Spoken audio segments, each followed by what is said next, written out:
A minha mãe, ela me contou assim que quando ela descobriu que estava grávida de mim, o meu avô não aceitou. Fez o maior escândalo, brigou, berrou e colocou ela para fora de casa. Ela disse que ele falava assim que era um absurdo que uma menina tão nova daquele jeito já tivesse grávida, sendo que a minha mãe, ela já tinha 19 anos. Enfim, ela saiu de casa, teve que ficar de favor na casa dos outros, porque o meu pai biológico, quando ele soube da gravidez, ele desapareceu, não quis saber de mim, não quis saber da minha mãe. O tempo passou, eu fiz 1 ano, 2 anos, e quando eu completei 2 anos, a minha mãe começou a se relacionar com um primo dela. E nessa época, a mãe desse primo, no caso sogra da minha mãe, ela tinha um lote bem grande e ela resolveu ceder um pedaço desse lote para eles poderem construir uma casinha e morar junto. E assim que aconteceu. O meu padrasto, ele construiu uma casinha nesse lote e a gente foi morar com ele. É uma casinha bem simples. Para falar a verdade, quando chove, molha muito aqui, alaga tudo, mas é onde a gente tem para morar. O problema é que com o passar do tempo, a minha mãe, ela foi dando muita liberdade para o meu padrasto me xingar, brigar comigo, me colocar de castigo, sabe? Coisas do tipo, e ele fazia isso muito, com muita frequência. A minha mãe até então, ela nunca tinha me batido. Só que um dia eu saí de casa escondida com uma prima minha, porque tipo assim, eu também era um pouco custosinha, sabe? Mas coisa normal para a idade. E aí eu saí escondida com essa prima. Quando eu cheguei em casa, a minha mãe estava muito brava, nervosa e me colocou de castigo. Porque era assim que a minha mãe agia comigo para poder me punir, para poder educar, era colocando de castigo. A minha mãe, ela não tinha o hábito de me bater. Só que o meu padrasto, vendo aquilo, ele não ficou satisfeito, pegou um cabo de rodo e veio em mim, ó. Bateu, até que ele acabou deslocando esse braço meu. E vocês acreditam que a minha mãe não fez nada? O meu padrasto me bateu, eu era uma criança, até deslocar o meu braço e ela simplesmente ignorou isso.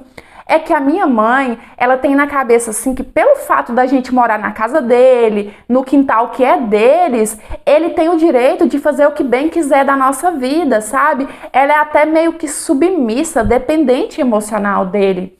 A minha mãe, depois disso, ela começou a também mudar comigo, a ficar rude, arrogante, a me bater. Ela já não tinha mais aquele diálogo comigo, sabe? Ela agia comigo da mesma forma que o meu padrasto agia. E ainda mais depois que ela teve mais filhos com ele, porque eles tiveram 3 filhos. Um irmão que hoje está com 12 anos, o outro que tem 6 e a caçulinha de 2 anos. Eu sempre tive muita vontade de conhecer o meu pai biológico, sabe? Só que ele nunca quis saber de mim. Bom, agora vem a segunda etapa da minha história, que é um pouquinho mais complicada. Quando eu peguei dos meus 11 para os 12 anos, eu comecei com a mania de ficar beijando as minhas primas. Eu praticamente obrigava elas a me beijar, tipo, beijar mesmo, sabe?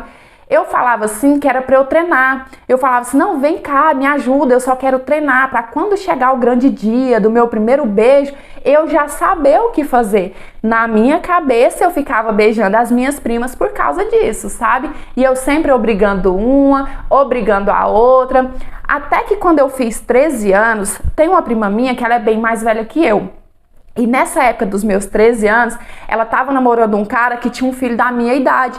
E eu meio que fiquei afim daquele menino, aquele menino ficou afim de mim e a gente acabou se beijando, né? Foi o meu primeiro beijo. Foi com esse menino que eu perdi o meu bebê.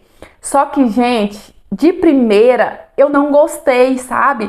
Foi uma sensação horrível, tão estranha que eu não sei nem explicar aqui. Não gostei de jeito nenhum. E aí depois eu corri para contar para as minhas primas, né, que eu não gostei, que foi uma sensação esquisita, e elas começaram a rir de mim. E eu parei assim meio que brava, perguntei: "O que vocês estão rindo de mim? Eu tenho cara de palhaça?" E uma prima me falou assim: "Prima, só você não sabe o que tá na cara. Você não é hétero nem aqui e nem na China." Só que, gente, eu não aceitei. Eu comecei a debochar dela, sabe? Não, isso não existe, vocês estão malucas. Eu, lésbica, jamais. Isso aí é porque eu não dei certo com esse menino, mas lésbica não. Até porque os meus pais, eles sempre foram muito preconceituosos, sabe? Eu costumo chamar o meu padrasto de pai, gente, pra quem se perder nisso, porque, querendo ou não, quando a minha mãe foi morar com ele, eu tinha 2 aninhos de idade. Então, assim, de um jeito ou de outro, ele foi a única figura paterna que eu conheci. Então, voltando à história, eu não aceitei, eu fiquei brava com as minhas primas, fiquei debochando. E depois disso, né, que elas me falaram que eu não era hétero, eu comecei a beijar um monte de menino, porque eu queria provar pra elas que elas estavam erradas e eu queria provar pra mim mesma que eu ia encontrar um menino, sabe, que eu ia gostar do beijo dele. E, gente, todo menino eu tava beijando, sabe? Saí passando o rodo. Claro que sem meus pais, né, saber, tudo muito escondido. Mas eu não gostava de nenhum.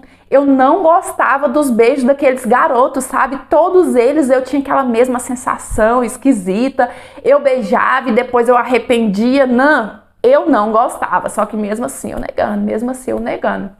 E aí, quando eu tava com 14 anos, por acaso, eu descobri um perfil de um casal lésbico na internet. E eu comecei a seguir eles, assim, de uma forma bem natural, sabe? Sabe quando você segue uma pessoa e hoje você assiste uns stories, amanhã você assiste outra, e quando você percebe, você tá viciado em acompanhar aquela pessoa? Então, foi assim comigo, com aquele casal lésbico, sabe? E todos os dias eu assistia e eu começava a fantasiar, sabe? E de repente, quando eu me pegava pensando nelas, pensando nas coisas que elas faziam como casal, eu mesma me corrigia, sabe? Eu pensava assim, para com isso, você tá criando coisa na sua cabeça, isso não existe. Só que bem nessa época, eu conheci uma menina no teatro que eu tava fazendo. E, gente, eu fiquei simplesmente encantada naquela menina, sabe? Meu Deus, eu olhava naquela menina, eu olhava naquele rostinho e eu achava ela perfeita, eu achava ela maravilhosa, mas até então pra mim era só admiração, era só porque eu achava ela muito bonita, sabe? Só que aquela menina, ela começou a dar em cima de mim. E aí, pouco a pouco, mesmo eu negando, mesmo sem querer, eu fui percebendo que eu tava, assim, apaixonada por ela, sabe? Que aquele sentimento que eu tinha não era admiração, não era nada disso, era, sim, paixão. Não adiantava eu tentar negar isso pra mim mesma.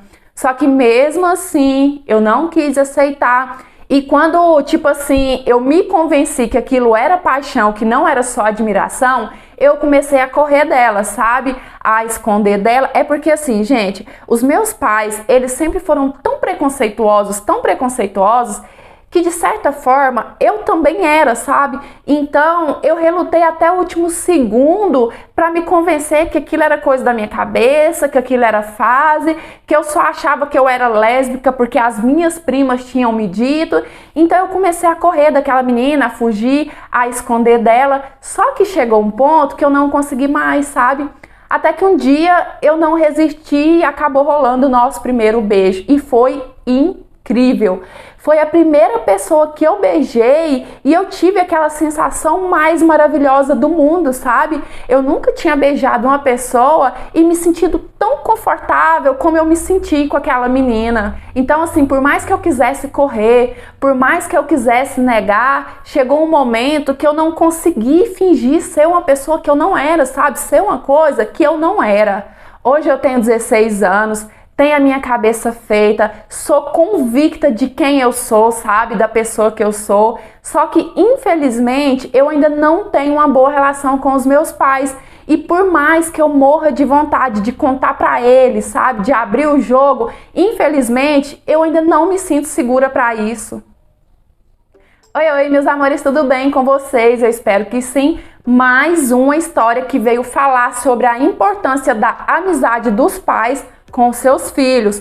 Voltando, gente, nesse assunto, o pai e a mãe, eles têm sim que educar, eles têm sim que aconselhar, que mostrar o caminho certo, mas eu defendo que pai e mãe têm sim que ser amigo dos seus filhos, justamente para isso, justamente para quando os seus filhos precisar, eles se sentir seguro de conversar, sabe, de contar tudo para os seus pais. Mas é isso, eu espero muito que vocês tenham gostado demais dessa interpretação de hoje. Dê seu joinha, que é muito importante para o crescimento do canal. Se inscreva, ativa o sininho de notificação para o YouTube te avisar quando eu postar história nova. Me siga no Instagram, é esse que está passando na sua telinha, eu fico muito mais pertinho de vocês. E se você quiser me enviar a sua história para eu estar lendo, analisando e quem sabe ela aparecer ou nesse canal ou no outro, é nesse meu que tá aparecendo aqui na sua telinha. Lembrando que os nossos canais é interpretação de histórias de vida, não é contar adulto nem nada do tipo, e as histórias que eu interpreto são reais, baseadas em fatos reais e muitas das vezes até fictícias sim. Eu sempre gosto de lembrar porque a minha intenção não é enganar ninguém, a minha intenção é trazer entretenimento para vocês, uma troca de experiência e muitas histórias deixam assim uma lição no final do vídeo, tá certo? E é isso, um beijão, fiquem com Deus, fiquem em paz, até os próximos, tchau, fui!